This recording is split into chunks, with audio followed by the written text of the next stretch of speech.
પુષ્ટિ સંહિતા ભાગ પહેલો પાના નંબર 42-43 ઉપરથી અનન્યતાનો ભાવ જે પાંચા બાબા સમજાવી રહ્યા છે, ધનજીભાઈને સમજાવી રહ્યા છે, એ આપણે લઈશું. એમાં આગળ ગોપેન્દ્રજીનું 16મું આખ્યાન જે પાંચા બાબા દ્વારા પ્રગટ થયું એ આપેલું છે અને એની નીચે ભાવાર્થ સમજાવી રહ્યા છે. તો આપણે એ ભાવાર્થથી જ લઈશું, કેમ કે આખ્યાન બહુ મોટું છે, આપણે આમાંથી નહીં લઈ શકાય, પણ આપણને બધાને પુસ્તકમાંથી મળી જશે, કીર્તન સંગ્રહમાંથી. પાંચાભાઈએ કીર્તનનો ભાવ થોડો સમજાવ્યો અને ઘણા ટેકના દાખલા તેમાંથી આપ્યા. પ્રથમ છીપનો દાખલો આપીને કહ્યું કે છીપ ખારા જળમાં સદા રહે છે પણ પોતાની ટેક છોડતી નથી.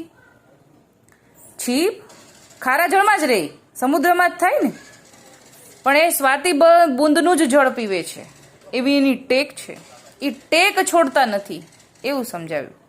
એટલે કે આપણે ખારા જળમાં એટલે કે સંસારમાં રહીએ છીએ, બધા પરિવાર સાથે લૌકિકમાં રહીએ છીએ, છતાંય આપણે આપણી ટેક નહીં મૂકવાની. જે કંઈ પણ આપણી ટેક ઠાકોરજીની પતિવ્રતાની ટેક છે, સૌથી મોટી ટેક પતિવ્રતાની ટેક. પછી જે કાંઈ પણ આપણે ઠાકોરજી ઉપજાવે, આપણે આપણા માટે ધીરે ધીરે વૃદ્ધિ થાય છે, તો પછી એમાંથી બહાર નહીં નીકળવાનું, ટેક નહીં મૂકવાની. આ છીપ જેવા છીપ ટેક નથી મૂકતા, તો આપણે તો ઠાકોરજીના આપણા ધણી ઠાકોરજી છે, તો આપણે ટેક ન મૂકવી.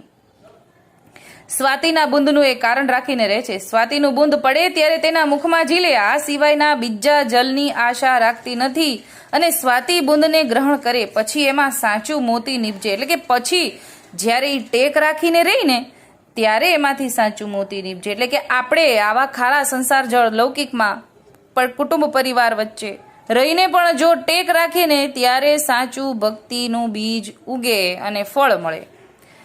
ખારા જલનો સ્પર્શ કરનારી છીપ તો ફાટી જાય, પછી તે પુષ્ચલી કહેવાય. છીપ ન રહે પછી એમાંથી મોતી ન થાય, એને પુષ્ચલી કહેવાય.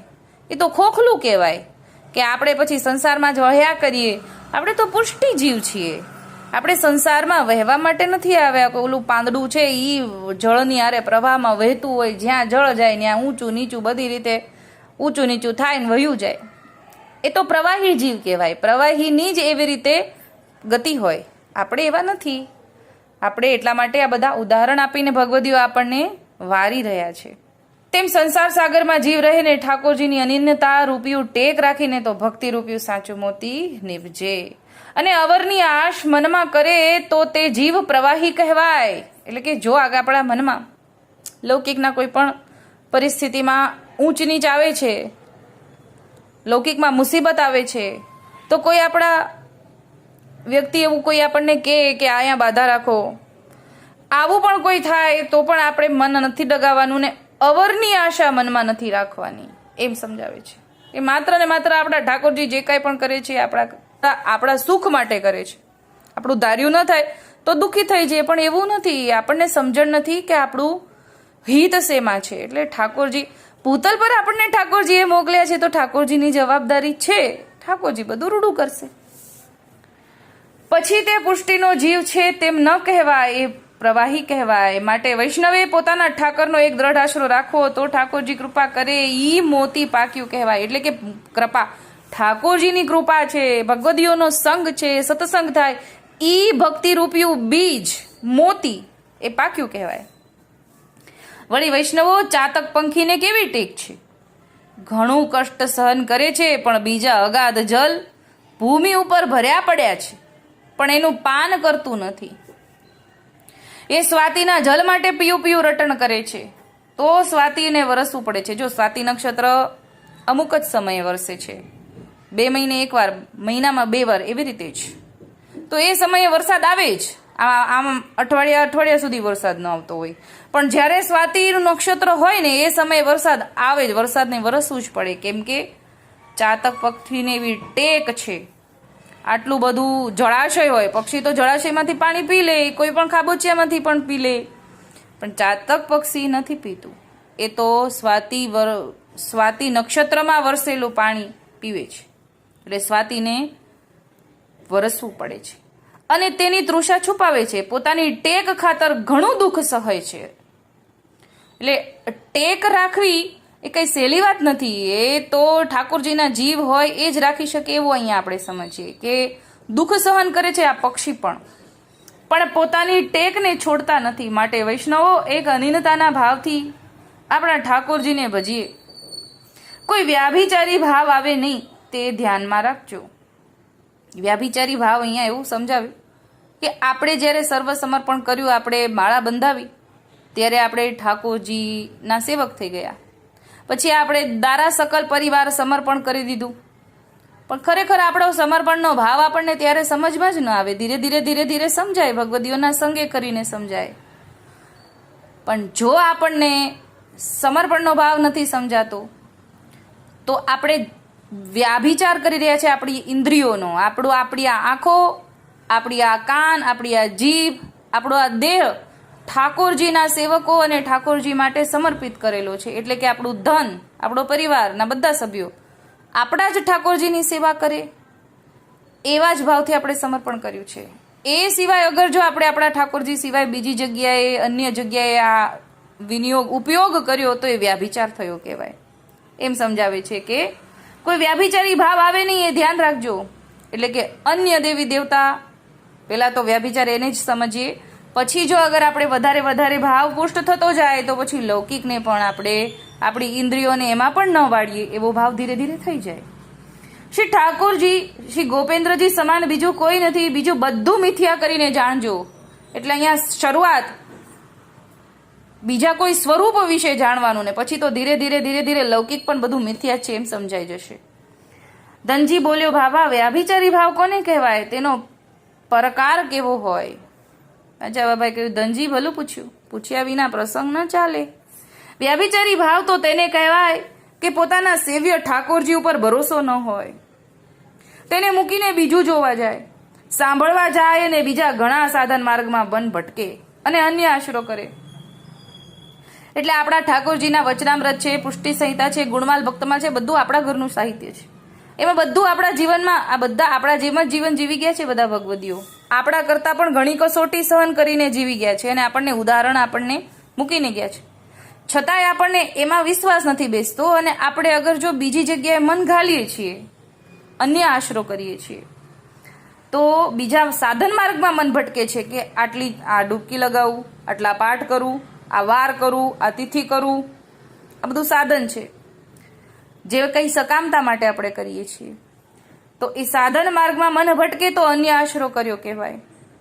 પોતાના ઠાકરને મૂકીને જપ તપ વ્રત તીર્થ દાન પુણ્ય કરવામાં મન લલચાય. જપ તપ વ્રત તીર્થ તો આપણામાં નથી, પણ દાન પુણ્ય પણ નથી કરવાનું, કેમ કે આપણે તો બધું ઠાકોરજીનું છે. આપણે કોણ દાન કરવા વાળા? દાન તો ઈ કરે જેને પુણ્ય જોવે છે અને જે પોતાનું માનીને બેઠા છે ઈ દાન કરે ને.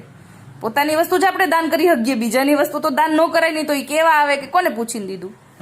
તો આપણું તો આ બધી વસ્તુ આપણી ઠાકોરજીની છે, આપણી તો છે જ નહીં, તો આપણે ક્યાંથી દાન કરી શકીએ? એટલે દાન પુણ્ય પણ આપણામાં નથી. અન્ય દેવી દેવતાને માને કે અમારા કુળનું દેવ છે એમ માનીને અન્ય આશરો કરે તે વ્યાભિચારણી ભાવ કહેવાય. એટલે આપણા ઠાકોરજી છે ને બધા દેવી દેવતાઓના કરતા ધરતા છે. આખી સૃષ્ટિ પ્રગટ કરવા વાળા જ આપણા ઠાકોરજી છે. આપણા પુસ્તકોમાં જ આવે છે કે જેટલા શાક થતા દેવી દેવતાઓને માનતા હતા એને દેવી દેવતાઓ એમ કીધું કે હું તો એના દાસી થવાને પણ લાયક નથી. એવા પણ ઉદાહરણો છે.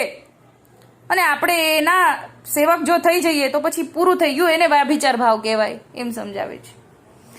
લૌકિકમાં પણ સ્ત્રી પોતાના ધણીને મૂકીને અન્ય પુરુષમાં સ્નેહ રાખે તેને વ્યાભિચારિણી સ્ત્રી કહેવાય.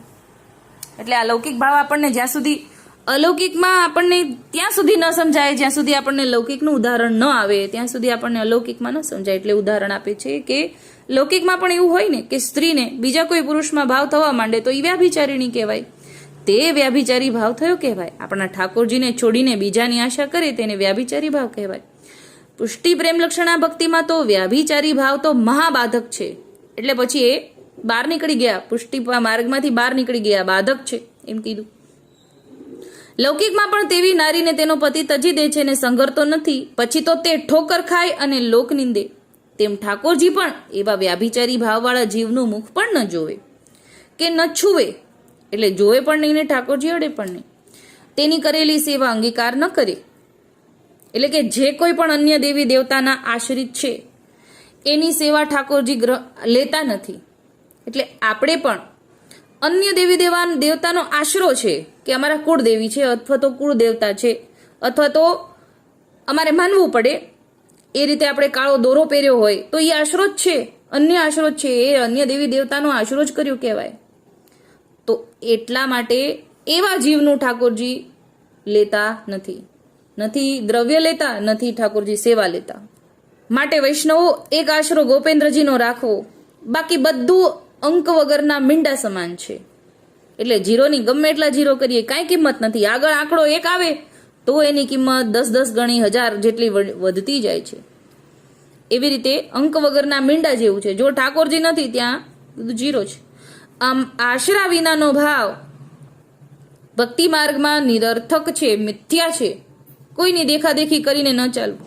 આપણા માર્ગને સમજીને રહીએ તો ઠાકોરજી મનના સગળા મનોરથ પૂર્ણ કરે, એવું અહીંયા સમજાવે છે.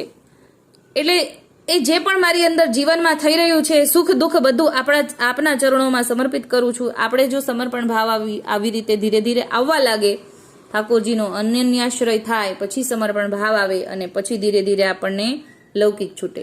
એટલે આ પુષ્ટિ માર્ગમાં ધીરે ધીરે આ બધા તબક્કા છે. ઠાકોરજીએ પણ વૈષ્ણવોના તબક્કા બતાવ્યા છે. એ રીતે જ થવાનું, એકાએક તો ન આવે. પણ સૌથી પહેલો તબક્કો અન્યાશ્રય છોડવો છે. આપણા ઠાકોરજી સર્વસમર્થ છે એવું આપણને દ્રઢ ભાવ થવો જોઈએ, એ જરૂરી છે. અને એ સાચી જ વાત છે, એમાં કઈ ખોટી વાત તો છે જ નહીં કે આપણા ઠાકોરજી બધાના ધણી છે, બધાથી મોટા છે, એવું આપણે સમજવાનું છે. અત્યારે આટલું જ બોલીને મારી નાની વાતને વિરામ આપું છું. બોલો શ્રી ગોપાલ.